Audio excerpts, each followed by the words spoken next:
Joining us now is leading ear, nose and throat surgeon Dr. Matthew Magarey. Welcome to the House of Wellness. It's a unique time and this is obviously a specialty of yours. How many people are dealing with this affliction?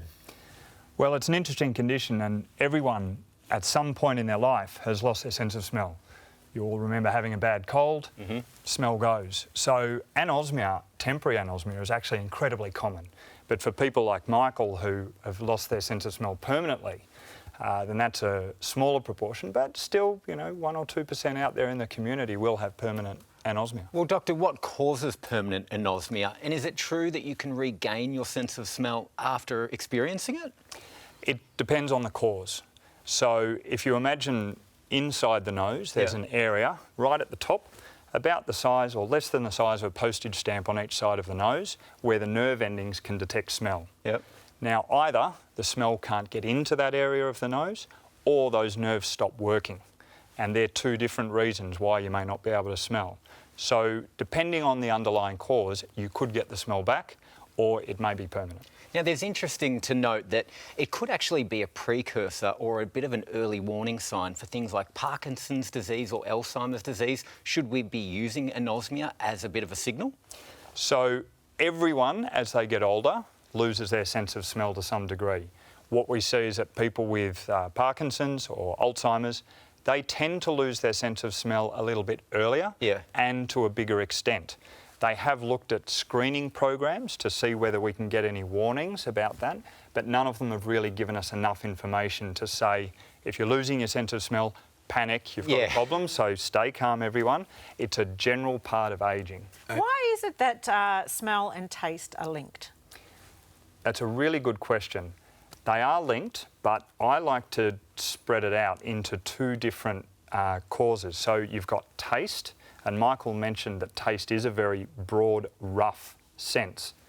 In addition to that, you've got flavour. And if you imagine that smell contributes to flavour, then that's why losing your smell will alter your taste.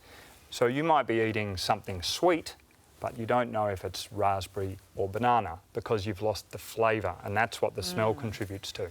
Well, apparently I am told that women have a better sense of smell than men, which is supposedly... Here we go, the competition begins. No, it's supposed to mean that we choose the best mates. And it also allows us to bond with our newborns. That's what I'm told. And my husband smells lovely, so Daz. I would support that. But is that true? And how do men's and women's ability to smell differ?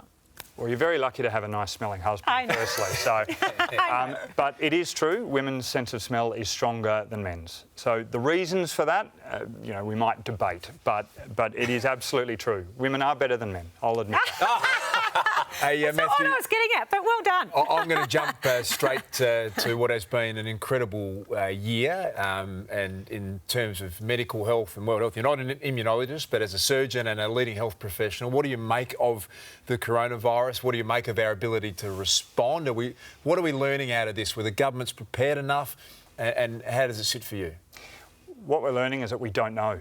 We're really puzzled at the moment as to what the most appropriate action and response should be. We're trying to gather all of the evidence we can, but there's still uncertainty about what the best response is.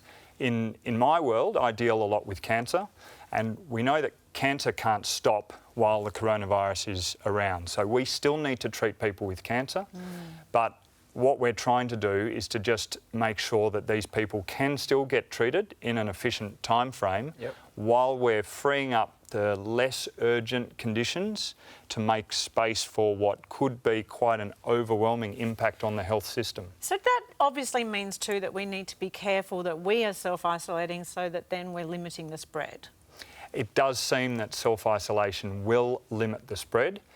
How much that has an impact on the overall spread of the virus throughout the community, we still don't know. But the advice at this point is to be careful, to act with social distancing, and just make sure, particularly the elderly, the more vulnerable in the community, are taking extra precautions with those measures. So, Matthew, I actually spent a full day at hospital. I had my 9-year-old Max, he cut his finger, and watching the amount of people come through that are presenting, and I've got no medical background at all, but the fear-driven, hey, I've got a headache, I'm concerned. Is there a message you can give people around who should be at the front of the queue potentially in our health system? Is there a common sense approach we can take to this?